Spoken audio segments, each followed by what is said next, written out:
Punjabi radio USA ਸੁਣ ਰਹੇ ਸਾਰੇ ਸਰੋਤਿਆਂ ਨੂੰ ਬਲਵਿੰਦਰ ਕੌਰ ਵੱਲੋਂ ਪਿਆਰ ਭਰੀ ਸਤਿ ਸ਼੍ਰੀ ਅਕਾਲ। ਸਰੋਤਿਓ ਪ੍ਰੋਗਰਾਮ ਖਬਰ ਤੇ ਨਜ਼ਰ ਪ੍ਰੋਗਰਾਮ ਦੇ ਵਿੱਚ ਸਾਡੇ ਨਾਲ ਹੋਣਗੇ ਬਲਤੇਜ ਬਨੂ ਜੀ, ਦੱਸਣਗੇ ਭਾਰਤ ਦੇ ਵਿੱਚ ਪੰਜਾਬ ਦੇ ਵਿੱਚ ਕੀ ਕੁਝ ਵਾਪਰਿਆ। ਖਬਰਾਂ ਤੇ ਨਜ਼ਰ ਮਾਰਾਂਗੇ। ਖਬਰਾਂ ਤੋਂ ਪਹਿਲਾਂ ਧੰਨਵਾਦ ਸਾਡੇ ਸਪਾਂਸਰ ਦਾ ਜਿਨ੍ਹਾਂ ਨੇ ਇਸ ਪ੍ਰੋਗਰਾਮ ਨੂੰ ਸਪਾਂਸਰ ਕੀਤਾ, ਸਭ ਤੱਕ ਪਹੁੰਚਾਇਆ। Khalsa insurance agency San 4082722500। ਘਰਾਂ ਦੀ, ਕਾਰਾਂ ਦੀ, ਲਾਈਫ ਦੀ, ਹੈਲਥ ਦੀ, ਬਿਜ਼ਨਸ ਦੀ ਇੰਸ਼ੋਰੈਂਸ ਕਰਵਾ ਸਕਦੇ ਹੋ। ਗੁਰਦੀਪ ਸਿੰਘ ਪੈਦੀ Clovis, Satnam Singh Shergill Selma, Manjit Singh Deewana, Buta Singh Ranipur Fresno, Charanjit Singh Badwal, Piara Singh Rahul, Gurpal Gill Sacramento, Resham Singh Nijjar ਜੁਬਸੇਰੀ, Mandeep Singh Kahlon Modesto, Ravinder Singh, Pritam Singh Gill, Gurmeet Singh, Surinder Kaur Thind, Raminder Singh Basra Bakersfield, Gurmel Singh ਲਿੱਦੜ, ਜਸਮੰਤ Singh ji Bakersfield. ਟਰਕੀਆਣਾ immigration ਲਾ ਫਰਮ 4159090503। ਬਹੁਤ ਬਹੁਤ ਧੰਨਵਾਦ ਕਰਦੇ ਹਾਂ। ਪ੍ਰੋਗਰਾਮਾਂ ਨੂੰ ਸਪਾਂਸਰ ਕਰਦੇ ਹੋ, ਸਭ ਤੱਕ ਪਹੁੰਚਾਉਂਦੇ ਸਾਡੇ ਨਾਲ ਜੁੜ ਚੁੱਕੇ ਨੇ। ਬਲਤੇਜ ਪੰਨੂ, ਸਤਿ ਸ਼੍ਰੀ ਅਕਾਲ, ਸਵਾਗਤ ਜੀ। ਸਤਿ ਸ਼੍ਰੀ ਅਕਾਲ ਜੀ, ਧੰਨਵਾਦ, ਬਹੁਤ ਮਿਹਰਬਾਨੀ। ਸਭ ਤੋਂ ਪਹਿਲਾਂ ਕਿਸਾਨਾਂ ਦੀ ਗੱਲ ਕਰ ਲਈਏ। ਇਹਨਾਂ ਦੀ ਮੀਟਿੰਗ ਤੇ ਕੱਲ੍ਹ ਆ, ਪਰ ਸਰਕਾਰ ਤੋਂ ਕੋਈ ਉਮੀਦ ਹੈਗੀ ਆ ਵੀ ਜੇ ਹੋਰ ਰਹਿੰਦੀਆਂ ਮੰਗਾਂ ਤੇ ਵੀ ਉਹਨਾਂ ਨੇ ਗੱਲ ਕਰਨੀ ਹੋਊਗੀ? ਦੇਖੋ, ਕੱਲ ਨੂੰ ਬਹੁਤ ਅਹਿਮ ਮੀਟਿੰਗ ਹੈ ਜਿਹੜੀ ਸੰਯੁਕਤ ਕਿਸਾਨ ਮੋਰਚੇ ਦੀ, ਕਿਉਂਕਿ ਜਿਹੜੀਆਂ ਪੈਂਡਿੰਗ ਨੇ ਉਹਦੇ ਵਿੱਚ ਇੱਕ ਤਾਂ MSP ਦਾ ਮੁੱਦਾ ਸਭ ਤੋਂ ਵੱਡਾ ਹੈ ਕਿ ਉਹਦੇ ਉੱਤੇ ਗਾਰੰਟੀ ਸਰਕਾਰ ਕਹੀ ਜਾਂਦੀ ਹੈ ਕਿ ਅਸੀਂ ਨਾਮ ਮੰਗੇ ਆ। ਕਮੇਟੀ ਦਾ ਐਲਾਨ ਅਜੇ ਤੱਕ ਨਹੀਂ ਹੋਇਆ ਕਿ ਜੇ ਕਮੇਟੀ ਬਣਨੀ ਆ ਤਾਂ ਉਹ ਕਮੇਟੀ ਦੇ ਵਿੱਚ ਸੈਂਟਰ ਤੋਂ ਕੌਣ ਹੋਊਗਾ ਜਾਂ ਏਜੰਡਾ ਕੀ ਹੋਊਗਾ, ਉਹ ਕਮੇਟੀ ਕਿਵੇਂ ਅੱਗੇ ਗੱਲ ਤੋਰੂਗੀ। ਦੂਜਾ ਵੱਡਾ ਮੁੱਦਾ ਹੈ ਜੀ ਕੇਸਾਂ ਦਾ। 50,000 ਤੋਂ ਉੱਪਰ ਕਿਸਾਨਾਂ ਦੇ ਉੱਤੇ ਕੇਸ ਹੋਏ ਆ। ਜਿਹੜੀਆਂ ਕਿਸਾਨੀ ਧਿਰਾਂ ਨੇ ਉਹ ਇਸ ਗੱਲ ਨੂੰ ਲੈ ਕੇ ਇਕਜੁੱਟ ਨੇ, ਇਕਮਤ ਨੇ ਕਿ ਜੇ ਅਸੀਂ ਸਣੇ ਕੇਸਾਂ ਦੇ ਵਾਪਸ ਮੁੜੇ ਤਾਂ ਇਹ ਕਿਸਾਨ ਉਲਝਾ ਲਏ ਜਾਣਗੇ ਉਹਨਾਂ ਕੇਸਾਂ ਦੇ ਵਿੱਚ। ਬੇਸ਼ੱਕ ਹਰਿਆਣੇ ਦੀ ਸਰਕਾਰ ਵੀ ਕਹੀ ਜਾਂਦੀ ਹੈ ਕਿ ਅਸੀਂ ਗੱਲਬਾਤ ਕਰਾਂਗੇ, ਕਿਸਾਨਾਂ ਦੇ ਨਾਲ ਬਹਿ ਕੇ ਗੱਲ ਕਰ ਰਹੇ ਹਾਂ, ਕੇਸਾਂ ਤੇ ਵਿਚਾਰ ਕਰ ਸਕਦੇ, ਕਿਉਂਕਿ ਹਰਿਆਣੇ 'ਚ ਸਭ ਤੋਂ ਵੱਧ ਕੇਸ ਹੈ। 48,000 ਕਿਸਾਨਾਂ ਦੇ ਉੱਤੇ ਕੇਸ ਨੇ ਹਰਿਆਣੇ 'ਚ। ਪੰਜਾਬ ਦੇ ਵਿੱਚ ਕੇਸਾਂ ਦੇ ਸੰਬੰਧੀ ਪੰਜਾਬ ਦੇ ਮੁੱਖ ਮੰਤਰੀ ਨੇ ਗੱਲਬਾਤ ਜ਼ਰੂਰ ਕੀਤੀ ਸੀ, ਪਰ ਉਹ ਗੱਲਬਾਤ ਤੱਕ ਸੀਮਤ ਆ, ਅਜੇ ਉਸ ਤੋਂ ਅੱਗੇ ਕਹਾਣੀ ਤੁਰੀ ਨਹੀਂ ਗਈ। ਇਹ ਅਹਿਮ ਮੰਗਾਂ ਨੇ। ਇਹਦੇ ਵਿੱਚ ਲਖੀਮਪੁਰ ਖੀਰੀ ਵਾਲਾ ਮਾਮਲਾ ਵੀ ਹੈ ਕਿ ਜਿਹੜਾ ਕੇਂਦਰੀ ਗ੍ਰਹਿ ਰਾਜ ਮੰਤਰੀ ਆ ਉਹਨੂੰ ਉਹਦੇ ਅਹੁਦੇ ਤੋਂ ਬਰਖਾਸਤ ਕੀਤਾ ਜਾਵੇ। ਅੱਜ ਅੱਜ ਦਾ ਦਿਨ ਹੈ ਸਰਕਾਰ ਦੇ ਕੋਲੇ ਵੀ ਉਹ ਇਸ ਮਾਮਲੇ ਦੇ ਉੱਤੇ, ਇਹਨਾਂ ਮਾਮਲਿਆਂ ਦੇ ਉੱਤੇ ਕੀ ਰੁਖ ਅਖਤਿਆਰ ਕਰਦੀ ਹੈ। ਜਿਹੜਾ ਉਂਝ ਇਸ ਵੇਲੇ ਮਾਮਲਾ ਜਿਹੜੇ ਸ਼ਹੀਦ ਹੋਏ ਕਿਸਾਨ ਹੈ ਉਹਨਾਂ ਨੂੰ ਲੈ ਕੇ ਵੀ ਭਖਿਆ ਹੋਇਆ। ਸੰਯੁਕਤ ਕਿਸਾਨ ਮੋਰਚਾ ਇਹ ਗੱਲ ਕਹਿੰਦਾ ਕਿ ਜੇ ਤੁਹਾਡੇ ਕੋਲੇ ਅੰਕੜੇ ਨਹੀਂ ਹੈਗੇ, ਵੈਸੇ ਇਹ ਬੜੀ ਸ਼ੈਤਾਨੀ ਵਾਲੀ ਗੱਲ ਹੈ ਕਿ ਅੰਕੜੇ ਹੈ ਹੀ ਨਹੀਂ ਸਰਕਾਰ ਕੋਲੇ, ਕਿਵੇਂ ਹੋ ਸਕਦਾ ਅੰਕੜੇ ਹੈ ਨਹੀਂ। ਉਹ ਕਹਿੰਦੇ ਅੰਕੜੇ ਅਸੀਂ ਦੇਣ ਨੂੰ ਤਿਆਰ। ਦੱਸੋ ਫੇਰ ਕੀ ਕਰੋਗੇ ਜਦੋਂ ਅੰਕੜੇ ਦੇ ਦਿੱਤੇ, ਉਹਨਾਂ ਨੂੰ ਮੁਆਵਜ਼ਾ ਦਿਓਗੇ? ਸਰਕਾਰ ਮੁਆਵਜ਼ੇ ਤੋਂ ਉਹਨਾਂ ਨੂੰ ਭੱਜਣਾ ਚਾਹੁੰਦੀ ਹੈ। ਸਰਕਾਰ ਹੁਣ ਇਸ ਪੋਜੀਸ਼ਨ ਦੇ ਵਿੱਚ ਹੈ, ਜੇ ਹੋਰ ਲਿਫੇ ਤਾਂ ਫਿਰ ਇਹ ਕਿਹਾ ਜਾਊਗਾ ਕਿ ਇਹ ਤਾਂ ਬਿਲਕੁਲ ਹੀ ਝੁਕ ਗਈ। ਉਹ ਗੋਲ ਮੋਲ ਕਰਕੇ ਗੱਲ ਉੱਥੇ ਰੱਖਣਾ ਚਾਹੁੰਦੇ ਨੇ ਕਿ 3 ਖੇਤੀ ਕਾਨੂੰਨਾਂ ਨੂੰ ਤੁਸੀਂ ਲੈ ਕੇ ਆਏ ਸੀ ਤੇ ਉਹ ਅਸੀਂ ਵਾਪਸ ਲੈ ਲਏ। ਪਰ ਉਹ 1 ਸਾਲ ਪਹਿਲਾਂ ਗੱਲ ਸੀ ਜਦੋਂ ਕਿਸਾਨ ਤੁਰੇ ਸਨ ਦਿੱਲੀ ਵੱਲ ਨੂੰ। 1 ਸਾਲ ਉਹਨਾਂ ਨੂੰ ਉੱਥੇ ਬੈਠਿਆਂ ਨੂੰ ਹੋ ਗਿਆ ਤੇ ਜਿਹੜੇ 700 ਦੇ ਕਰੀਬ ਕਿਸਾਨ ਸ਼ਹੀਦੀਆਂ ਪਾ ਗਏ, ਉਹਨਾਂ ਨੂੰ ਇਗਨੋਰ ਨਹੀਂ ਕੀਤਾ ਜਾ ਸਕਦਾ। ਜੇ ਇਗਨੋਰ ਕਰਨਗੇ ਕਿਸਾਨ ਤੇ ਇਹ ਕਿਸਾਨ ਜਥੇਬੰਦੀਆਂ ਦੇ ਉਲਟ ਜਾਊਗਾ ਸਾਰਾ। ਬਿਲਕੁਲ ਜੀ, ਬਿਲਕੁਲ ਕਲੀਅਰ ਕਰਕੇ ਤੁਰਨਾ ਚਾਹੀਦਾ। ਅੱਗੇ ਚੰਨੀ ਨੇ 72 ਦਿਨਾਂ ਦਾ ਰਿਪੋਰਟ ਕਾਰਡ ਜਿਹੜਾ ਪੇਸ਼ ਕੀਤਾ ਆ, ਪਰ ਪਿਛਲੇ 4.5 ਸਾਲ ਲੋਕ ਕਿਵੇਂ ਭੁੱਲ ਜਾਣਗੇ? ਦੇਖੋ, ਭੁਲਾਉਣ ਦੇ ਯਤਨ ਕੀਤੇ ਗਏ ਆ। ਐਡੀ ਲੰਬੀ ਚੌੜੀ ਪ੍ਰੈਸ ਕਾਨਫਰੰਸ ਕਦੀ ਹੁੰਦੀ ਨਹੀਂ ਗੀ। ਪ੍ਰੈਸ ਕਾਨਫਰੰਸ ਹੁੰਦੀ ਹੈ ਕਿ ਤੁਸੀਂ ਆਪਣੀ ਗੱਲ ਦੱਸੀ, ਕੁਝ ਸਵਾਲ ਲਏ ਤੇ ਚਲੇ ਗਏ। ਇਹ ਘੰਟਿਆਂ ਬੱਧੀ ਪ੍ਰੈਸ ਕਾਨਫਰੰਸ ਸੀ। ਜਿਹੜੇ 60 ਅਹਿਮ ਫੈਸਲੇ ਸੀ ਉਹਨਾਂ ਦੇ ਵਾਸਤੇ ਵੀਡੀਓ ਤਿਆਰ ਕੀਤੀਆਂ ਗਈਆਂ ਕਿ ਆਹ ਫੈਸਲਾ ਲਿਆ ਸੀ, ਆਹ ਦੇਖੋ ਲਾਗੂ ਹੋ ਗਿਆ। ਲਾਗੂ ਹੋਇਆ ਹੁੰਦਾ ਤਾਂ ਸਵਾਲ ਇਹ ਸੀਗਾ ਕਿ ਪੰਜਾਬ ਦੇ ਵਿੱਚ ਫਿਰ ਉਹਨਾਂ ਨੂੰ ਐਲਾਨਜੀਤ ਸਿੰਘ ਨਾ ਕਿਹਾ ਜਾਂਦਾ। ਉਹ ਕਹਿੰਦੇ ਮੇਰਾ ਨਾਮ ਐਵੇਂ ਐਲਾਨਜੀਤ ਸਿੰਘ ਪਾ ਰਿਹਾ, ਅਸਲ ਦੇ ਵਿੱਚ ਮੈਂ ਵਿਸ਼ਵਾਸਜੀਤ ਸਿੰਘ ਹੈ। ਉਹ ਕਹਿੰਦੇ ਲੋਕ ਮੇਰੇ ਉੱਤੇ ਵਿਸ਼ਵਾਸ ਪੰਜਾਬ ਦੇ ਕੰਪਲੀਟ ਕਰ ਰਿਹਾ, ਇਹ ਗਲਤ ਨਾਮ ਜਿਹੜਾ ਉਹ ਦਿੱਤਾ ਜਾ ਰਿਹਾ। ਚੰਨੀ ਹੋਰਾਂ ਨੇ ਰਿਪੋਰਟ ਕਾਰਡ ਪੇਸ਼ ਕਰਨ ਮੌਕੇ ਪੰਜਾਬ ਕਾਂਗਰਸ ਦੇ ਪ੍ਰਧਾਨ ਨਵਜੋਤ ਸਿੰਘ ਸਿੱਧੂ ਨੂੰ ਸਿਆਸੀ ਟਕੋਰਾਂ ਵੀ ਕੀਤੀਆਂ। ਉਹਨਾਂ 13 ਨਕਾਤੀ ਏਜੰਡੇ ਦੀ ਗੱਲ ਕਰਦਿਆਂ ਕਿਹਾ ਕਿ ਜਿਨ੍ਹਾਂ ਨੂੰ ਵਿਸ਼ਵਾਸ ਨਹੀਂ ਆ ਉਹਨਾਂ ਨੂੰ ਰਿਪੋਰਟ ਕਾਰਡ ਵੇਖ ਕੇ ਯਕੀਨ ਆ ਜਾਊਗਾ। ਇਹ ਵੀ ਕਿਹਾ ਕਿ ਸੂਬਾ ਸਰਕਾਰ ਪਾਰਟੀ ਦੀਆਂ ਨੀਤੀਆਂ ਨੂੰ ਲਾਗੂ ਕਰ ਰਹੀ ਹੈ। ਇਹ ਵੀ ਕਹਿ ਦਿੱਤਾ ਕਿ ਨਵਜੋਤ ਸਿੰਘ ਸਿੱਧੂ ਮੇਰਾ ਭਰਾ ਆ ਤੇ ਉਹ ਪਾਰਟੀ ਦਾ ਪ੍ਰਧਾਨ ਆ, ਅਸੀਂ ਉਹਦੇ ਨਾਲ ਮਿਲ ਕੇ ਚੱਲ ਰਹੇ ਹਾਂ। ਨਵਜੋਤ ਸਿੰਘ ਸਿੱਧੂ ਦਾ ਅਜੇ ਪ੍ਰਤੀਕਰਮ ਇਸ ਰਿਪੋਰਟ ਕਾਰਡ ਦੇ ਉੱਤੇ ਆਉਣਾ ਬਾਕੀ ਆ। 72 ਦਿਨਾਂ ਦੇ ਵਿੱਚ ਜਿਹੜਾ 72 ਦਿਨਾਂ ਦਾ ਰਿਪੋਰਟ ਕਾਰਡ ਪੇਸ਼ ਕੀਤਾ ਗਿਆ, ਹੈਰਾਨੀ ਨਹੀਂ ਹੋਈ ਵੈਸੇ, ਪਰ ਇਹਦੇ ਵਿੱਚੋਂ ਬੇਅਦਬੀ ਦਾ ਮੁੱਦਾ ਗਾਇਬ, ਨਸ਼ਿਆਂ ਦਾ ਮੁੱਦਾ ਗਾਇਬ, ਕੇਬਲ ਮਾਫੀਏ ਨੂੰ ਠੱਲਣ ਲਈ 100 ਰੁਪਏ ਕੇਬਲ ਰੇਟ ਵਾਲਾ ਐਲਾਨ, ਬੱਸ ਮਾਫੀਏ ਨੂੰ ਨੱਥ ਪਾਉਣ ਤੇ ਰੱਦ ਕੀਤੇ ਪਰਮਿਟਾਂ ਤੇ ਜ਼ਬਤ ਬੱਸਾਂ ਦਾ ਮਾਮਲਾ ਵੀ ਰਿਪੋਰਟ ਕਾਰਡ ਦੇ ਵਿੱਚ ਸ਼ਾਮਲ ਨਹੀਂ ਕੀਤਾ ਗਿਆ। ਭ੍ਰਿਸ਼ਟਾਚਾਰ ਨੂੰ ਠੱਲਣ ਲਈ ਜ਼ੀਰੋ ਟੋਲਰੈਂਸ ਨੂੰ ਲੈ ਕੇ ਕਿਸੇ ਪ੍ਰਾਪਤੀ ਨੂੰ ਰਿਪੋਰਟ ਕਾਰਡ ਦੇ ਵਿੱਚ ਨਹੀਂ ਉਭਾਰਿਆ ਗਿਆ। ਰਿਪੋਰਟ ਕਾਰਡ ਦੇ ਵਿੱਚ ਬਿਜਲੀ ਨਾਲ ਸੰਬੰਧਿਤ ਮੁੱਦੇ ਮੁੱਖ ਰੂਪ ਦੇ ਵਿੱਚ ਅੱਗੇ ਰੱਖੇ ਗਏ। 72 ਦਿਨਾਂ ਦੇ ਰਿਪੋਰਟ ਕਾਰਡ ਨੂੰ ਜੇ ਤੁਸੀਂ 72 ਸੈਕਿੰਡ ਦੇ ਵਿੱਚ ਸਮਝਣਾ ਹੋਵੇ ਤਾਂ ਸਿੱਧਾ ਜਿਹਾ ਇਹਦਾ ਜਵਾਬ ਇਹ ਆ ਕਿ 4.5 ਸਾਲ ਨੂੰ ਭੁੱਲ ਜਾਓ। ਹੁਣ ਤੁਸੀਂ 72 ਦਿਨਾਂ ਦਾ ਰਿਪੋਰਟ ਕਾਰਡ ਕਿਵੇਂ ਪੇਸ਼ ਕਰ ਸਕਦੇ ਹੋ? ਇਹ ਮੂਰਖ ਬਣਾਉਣ ਵਾਲੀ ਗੱਲ ਨਹੀਂ ਤੇ ਹੋਰ ਕੀ ਆ। ਸਰਕਾਰ ਤਾਂ ਕਾਂਗਰਸ ਦੀ ਆ, ਇਹ ਤੁਸੀਂ ਮਹਿਜ ਇੱਕ ਮੁੱਖ ਮੰਤਰੀ ਬਦਲਿਆ, ਬਾਕੀ ਮੰਤਰੀ ਵੀ ਉਹੀ ਵਿੱਚ ਉਹਦੇ ਬੈਠੇ ਨੇ। ਤੁਸੀਂ ਉਹਨਾਂ ਮੰਤਰੀਆਂ ਦੀ ਕਾਰਗੁਜ਼ਾਰੀ ਦੇ ਬਾਰੇ ਦੇ ਵਿੱਚ ਕੋਈ 72 ਮਿੰਟ ਬੋਲ ਲੈਂਦੇ। 72 ਕੰਮ ਉਹਨਾਂ ਮੰਤਰੀਆਂ ਦੇ ਗਿਣਾਉਂਦੇ ਜਿਨ੍ਹਾਂ ਨੂੰ ਤੁਸੀਂ ਵਾਪਸ ਦੁਬਾਰਾ ਲੈ ਲਿਆ, ਪਰ ਉਹ ਗੱਲ ਨਹੀਂ ਸੀ ਕਰਨੀ। ਕੀਤਾ ਇਹ ਗਿਆ, ਦੱਸਣ ਦੀ ਕੋਸ਼ਿਸ਼ ਇਹ ਕੀਤੀ ਗਈ ਆ ਕਿ ਸਰਕਾਰ ਨੇ ਕੰਮ ਜਿੰਨੇ ਕੀਤੇ ਆ 72 ਦਿਨਾਂ ਦੇ ਵਿੱਚ ਕੀਤੇ ਆ, ਫਿਰ 4.5 ਸਾਲਾਂ ਦੇ ਵਿੱਚ ਕੀ ਕੀਤਾ ਤੇ ਜਿਹੜੇ 17 ਦੇ ਵਿੱਚ ਵਾਅਦੇ ਕੀਤੇ ਸੀ ਉਹਨਾਂ ਦਾ ਕੀ ਬਣਿਆ। ਬੜੇ ਸ਼ੈਤਾਨੀ ਜਨਕ ਤਰੀਕੇ ਦੇ ਨਾਲ ਉਹਨਾਂ ਤੋਂ ਕਿਨਾਰਾ ਕਰ ਲਿਆ ਗਿਆ।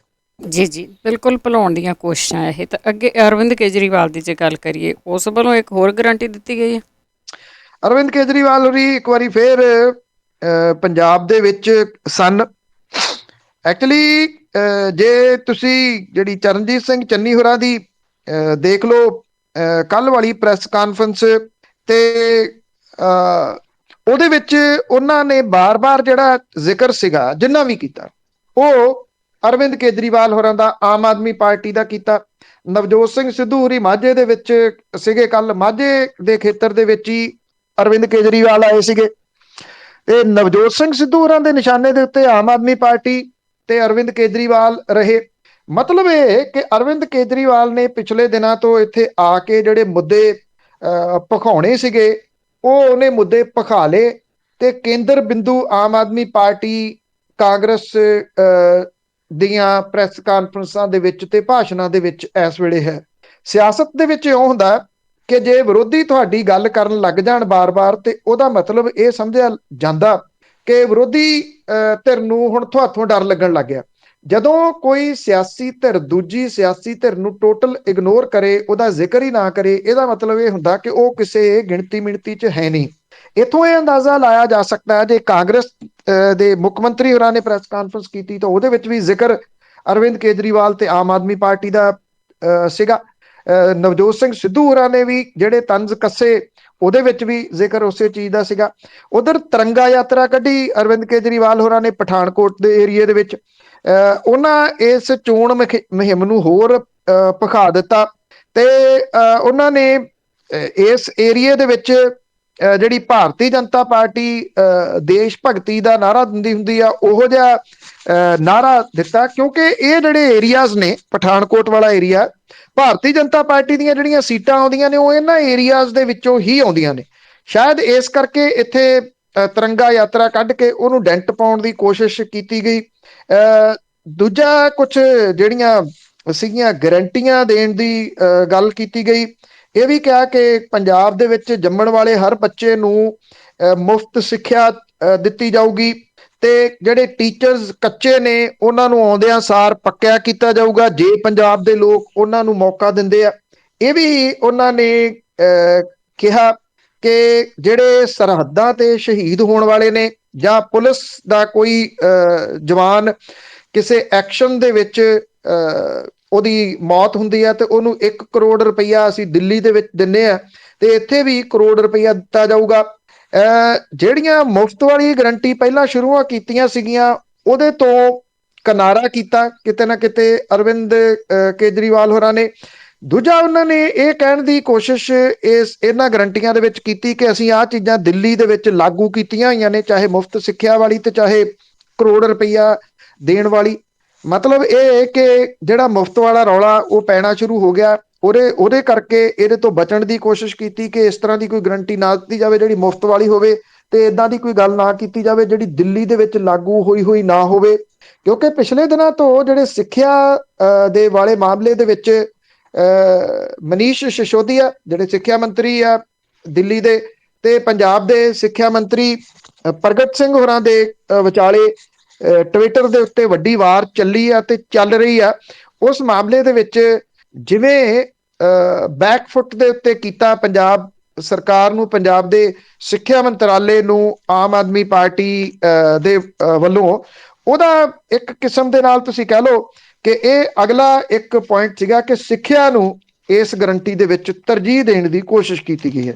ਜੀ, ਸਿੱਖਿਆ ਤਾਂ ਬਹੁਤ ਜ਼ਰੂਰੀ ਆ ਜੀ, ਬਹੁਤ ਦੇਰ ਤੋਂ ਪੰਜਾਬ ਦੇ ਵਿੱਚ ਤੋਰ ਦਿੱਤੀ ਗਈ ਆ। ਅੱਗੇ ਜਥੇਦਾਰ ਦਾ ਬਿਆਨ ਦੀ ਜੇ ਗੱਲ ਕਰੀਏ ਤਾਂ ਉਸ ਦੇ ਉੱਤੇ ਚਰਚਾ ਛਿੜੀ ਹੋਈ ਆ। ਦੇਖੋ, ਹੁਣ ਇਹ ਨਹੀਂ ਪਤਾ ਕਿ ਇਹ ਬਿਆਨ ਸੁਖਬੀਰ ਸਿੰਘ ਬਾਦਲ ਹੋਰਾਂ ਨੇ ਲਿਖਵਾਇਆ ਤੇ ਉਹਦੀ ਫੋਟੋ ਸਟੇਟ ਇੱਕ ਜਿਨ੍ਹਾਂ ਦੇ ਨਾਮ ਦੇ ਨਾਲ ਕਾਰਜਕਾਰੀ ਲੱਗਦਾ ਉਹਨਾਂ ਜਥੇਦਾਰ ਨੂੰ ਭੇਜ ਦਿੱਤੀ, ਜਾਂ ਜਥੇਦਾਰ ਹੋਰਾਂ ਨੇ ਇਹ ਬਿਆਨ ਲਿਖਵਾਇਆ ਤੇ ਸੁਖਬੀਰ ਸਿੰਘ ਬਾਦਲ ਹੋਰਾਂ ਨੂੰ ਇਹਦੀ ਫੋਟੋ ਸਟੇਟ ਭੇਜੀ। ਬਿਆਨ ਦੋਨਾਂ ਦਾ ਇੱਕੋ ਆ ਔਰ ਐਨ ਸੇਮ ਹੈ। ਇਹਦੇ ਵਿੱਚ ਪੰਥ ਨੂੰ ਖਤਰਾ ਦੱਸਿਆ ਗਿਆ ਇੱਕ ਵਾਰੀ ਫੇਰ, ਔਰ ਇਹ ਦੱਸਿਆ ਗਿਆ ਕਿ ਜੋ ਜਥੇਦਾਰ ਸਾਹਿਬ ਕਹਿੰਦੇ ਜੋ ਮੁਗਲਾਂ ਦੇ ਵੇਲੇ ਹੁੰਦਾ ਸੀਗਾ ਵੀ ਇਹ ਕਿਹਾ ਜਾਂਦਾ ਸੀ ਵੀ ਧਰਮ ਚੁਣ ਲਓ ਜਾਂ ਫਿਰ ਜੇਲ੍ਹ ਚੁਣ ਲਓ, ਹੁਣ ਵੀ ਕਹਿੰਦੇ ਇਹ ਕਿਹਾ ਗਿਆ ਵੀ ਧਰਮ ਚੁਣ ਲਓ ਜਾਂ ਜੇਲ੍ਹ ਚੁਣ ਲਓ। ਫਿਰ ਸਵਾਲ ਤਾਂ ਇਹ ਖੜਾ ਹੁੰਦਾ ਕਿ ਜਿਨ੍ਹਾਂ ਨੂੰ ਤੁਸੀਂ ਦਿੱਲੀ ਸਿੱਖ ਗੁਰਦੁਆਰਾ ਮੈਨੇਜਮੈਂਟ ਕਮੇਟੀ ਦਾ ਪ੍ਰਧਾਨ ਬਣਾ ਛੱਡਿਆ, ਇੰਨੇ ਅਹੁਦਿਆਂ ਦੇ ਉੱਤੇ ਪਿਛਲੇ ਦਿਨਾਂ ਤੋਂ ਰੱਖਿਆ, ਉਹਨਾਂ ਨੇ ਧਰਮ ਕਿਉਂ ਨਾ ਚੁਣਿਆ?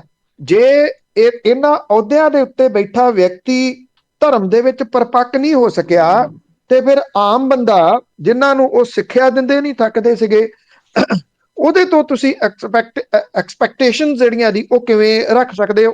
ਜਿਹੜਾ ਬਿਆਨ ਜਥੇਦਾਰ ਸਾਹਿਬ ਨੇ ਇਹ ਦਿੱਤਾ, ਇਹ ਕਿਸੇ ਅਕਾਲ ਤਖਤ ਦੇ ਜਥੇਦਾਰ ਦਾ ਬਿਆਨ ਲੱਗਦਾ ਹੀ ਨਹੀਂ। ਉਹ ਅਕਾਲੀ ਦਲ ਬਾਦਲ ਦੇ ਸਪੋਕਸਮੈਨ ਦਾ ਬਿਆਨ ਜ਼ਰੂਰ ਲੱਗਦਾ। ਇਹ ਆਖਿਆ ਗਿਆ ਕਿ ਉਹਨਾਂ ਨੂੰ ਡਰਾ ਲਿਆ ਗਿਆ। ਉਹ ਕਹਿੰਦੇ ਕਿ ਮੈਨੂੰ ਉਹਨਾਂ ਨੇ ਫੋਨ ਕੀਤਾ ਤੇ ਫੋਨ ਤੇ ਦੱਸਿਆ ਵੀ ਮੇਰੇ ਉੱਤੇ ਤਾਂ ਬਹੁਤ ਖਤਰਾ ਮੰਡਰਾ ਰਿਹਾ, ਮੈਨੂੰ ਅਰੈਸਟ ਕਰ ਲੈਣਾ ਇਹਨਾਂ ਨੇ। ਇਹੀ ਗੱਲ ਪ੍ਰੈਸ ਕਾਨਫਰੰਸ ਦੇ ਵਿੱਚ ਸੁਖਬੀਰ ਸਿੰਘ ਬਾਦਲ ਕਹਿੰਦੇ ਕਿ ਮੈਨੂੰ ਫੋਨ ਕਰਕੇ ਦੱਸਿਆ ਉਹਨਾਂ ਨੇ ਕਿ ਮੇਰੇ ਉੱਤੇ ਖਤਰਾ ਮੰਡਰਾ ਰਿਹਾ, ਮੈਨੂੰ ਅਰੈਸਟ ਕਰ ਲੈਣਾ ਉਹਨਾਂ ਨੇ। ਜਦੋਂ ਕਿ ਜੇ ਤੁਸੀਂ ਮਨਜਿੰਦਰ ਸਿੰਘ ਸਰਸਾ ਹੋਰਾਂ ਦੇ ਅਸਤੀਫਾ ਤੇ ਉਹਨਾਂ ਦੇ ਜਾ ਕੇ ਭਾਰਤੀ ਜਨਤਾ ਪਾਰਟੀ ਦੇ ਦਫ਼ਤਰ ਦੇ ਵਿੱਚ ਪ੍ਰਗਟ ਹੋਣ ਦਾ ਸਮਾਂ ਇਕੱਠਾ ਕਰਦੇ ਹੋ ਤੇ ਉਹ ਸਿਰਫ ਕੁਝ ਮਿੰਟ ਨੇ। ਕੀ ਉਹਨਾਂ ਨੇ ਅਸਤੀਫਾ ਦੇਣ ਤੋਂ ਬਾਅਦ ਜਥੇਦਾਰ ਹੋਰਾਂ ਨੂੰ ਫੋਨ ਕੀਤਾ ਤੇ ਸੁਖਬੀਰ ਸਿੰਘ ਬਾਦਲ ਹੋਰਾਂ ਨੂੰ ਫੋਨ ਕੀਤਾ ਜਾਂ ਪਹਿਲਾਂ ਫੋਨ ਕੀਤਾ ਉਹਨਾਂ ਨੇ? ਪਰ ਇੱਕ ਚੀਜ਼ ਜਿਹੜੀ ਜਥੇਦਾਰ ਸਾਹਿਬ ਵੀ ਲੁਕੋ ਗਏ ਤੇ ਸੁਖਬੀਰ ਸਿੰਘ ਬਾਦਲ ਹੋਰੀ ਵੀ ਲੁਕੋ ਰਹੇ ਆ ਕਿ ਅਸਲ 'ਚ ਮਾਮਲਾ ਕੀ ਸੀਗਾ।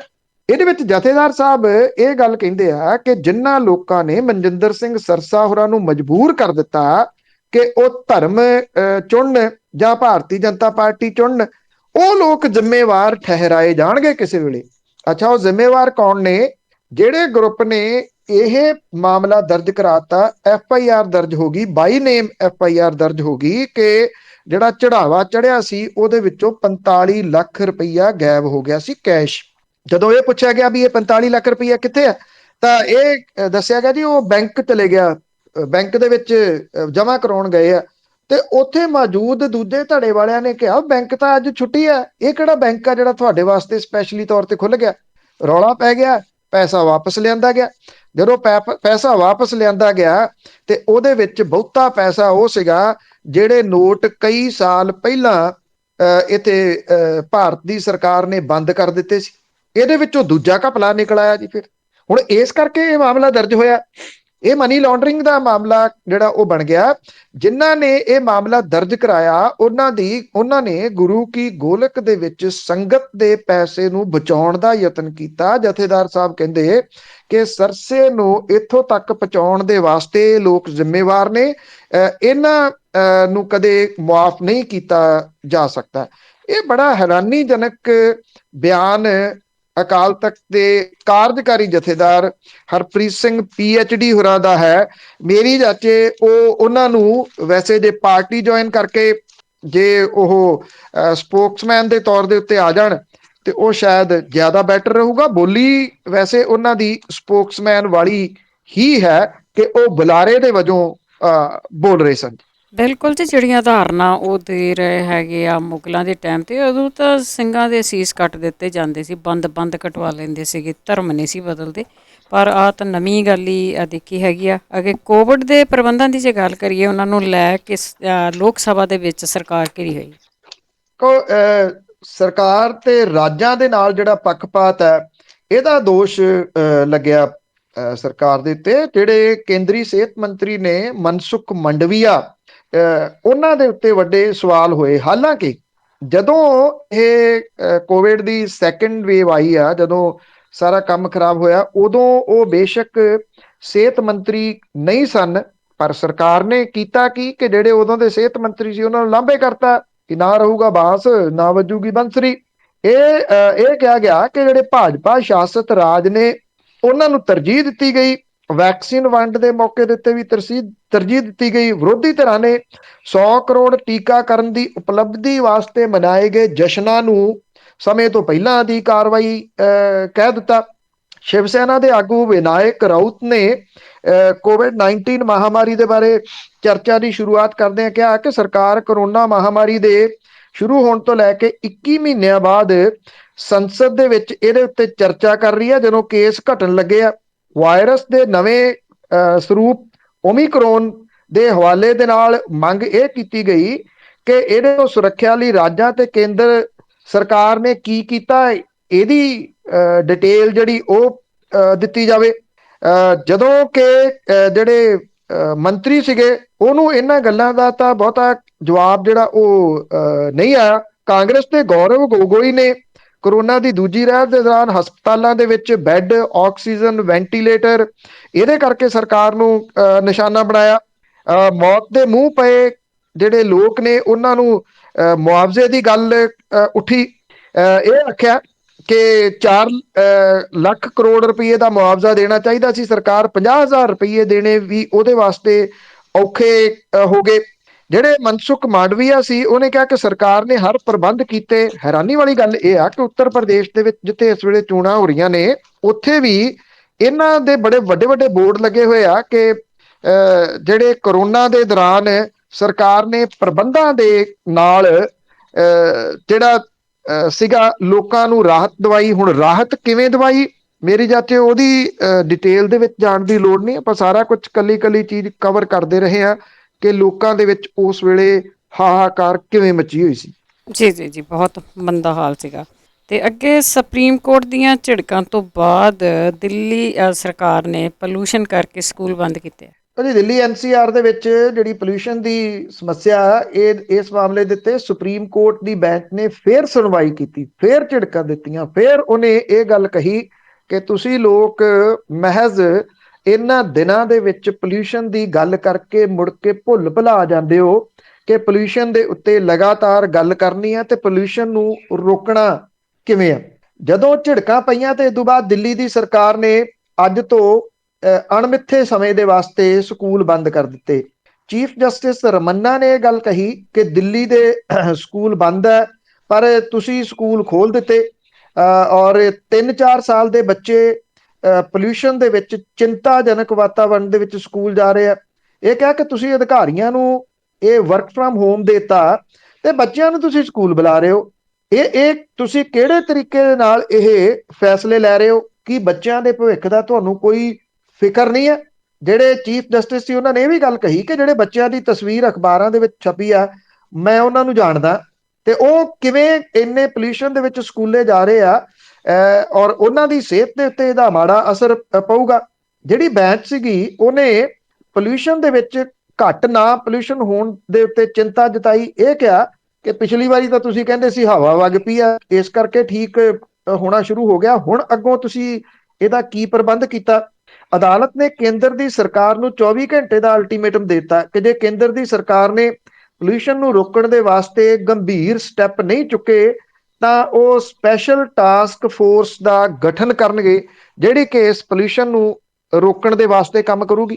ਸੁਪਰੀਮ ਕੋਰਟ ਇੰਨੇ ਸਖਤ ਲਹਿਜੇ ਦੇ ਵਿੱਚ ਹੀ ਉਹਨੇ ਇਹ ਵੀ ਕਹਿਤਾ ਕਿ ਅਸੀਂ ਆਪਣਾ ਇੱਕ ਕੇਅਰ ਟੇਕਰ ਦਿੱਲੀ ਦੀ ਸਰਕਾਰ ਦੇ ਉੱਤੇ ਬਿਠਾ ਦਿਆਂਗੇ, ਜਿਹੜਾ ਕਿ ਇਹ ਨਿਗਾਹ ਰੱਖੂਗਾ ਕਿ ਸਰਕਾਰ ਪੋਲਿਊਸ਼ਨ ਦੇ ਬਾਰੇ ਦੇ ਵਿੱਚ ਕੀ ਕਰ ਰਹੀ ਹੈ। ਜੀ, ਤੇ ਅੱਗੇ ਗੱਲ ਕਰਦੇ ਆ ਕਾਂਗਰਸ ਦੇ ਵਿੱਚ ਸੀਐਮ ਦੇ ਚਿਹਰੇ ਨੂੰ ਲੈ ਕੇ। ਚੰਨੀ ਕਹਿੰਦਾ ਮੈਂ ਕੈਂਡੀਡੇਟ ਨਹੀਂ, ਤੇ ਉਧਰ ਨਵਜੋਤ ਸਿੰਘ ਸਿੱਧੂ ਕੋਈ ਮੌਕਾ ਜਾਣ ਨਹੀਂ ਦੇਣਾ ਚਾਹੁੰਦੇ।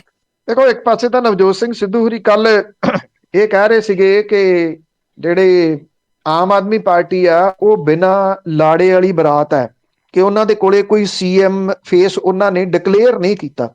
ਵੈਸੇ ਇਹ ਠੀਕ ਹੈ ਬਿਲਕੁਲ ਕਿ ਆਮ ਆਦਮੀ ਪਾਰਟੀ ਦੇ ਉੱਤੇ ਵੱਡੇ ਸਵਾਲ ਉੱਠ ਰਹੇ ਆ ਕਿ 17 ਦੇ ਵਿੱਚ ਵੀ ਉਹਨੇ ਇਹੀ ਮਾਰ ਖਾਧੀ ਸੀ, ਐਤਕੀ ਵੀ ਅਜੇ ਉਹ ਸੀਐਮ ਦਾ ਫੇਸ ਦੱਸ ਨਹੀਂ ਰਹੇ ਕਿ ਕੌਣ ਹੋ ਸਕਦਾ।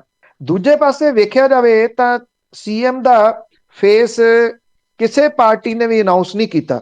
ਆ ਖਬਰਾਂ ਇਹ ਆ ਰਹੀਆਂ ਨੇ ਕਿ ਲੰਬੀ ਤੋਂ ਪ੍ਰਕਾਸ਼ ਸਿੰਘ ਬਾਦਲ ਹੋਰੀ ਫੇਰ ਚੋਣ ਲੜਨ ਦੇ ਵਾਸਤੇ ਤਿਆਰ ਨੇ।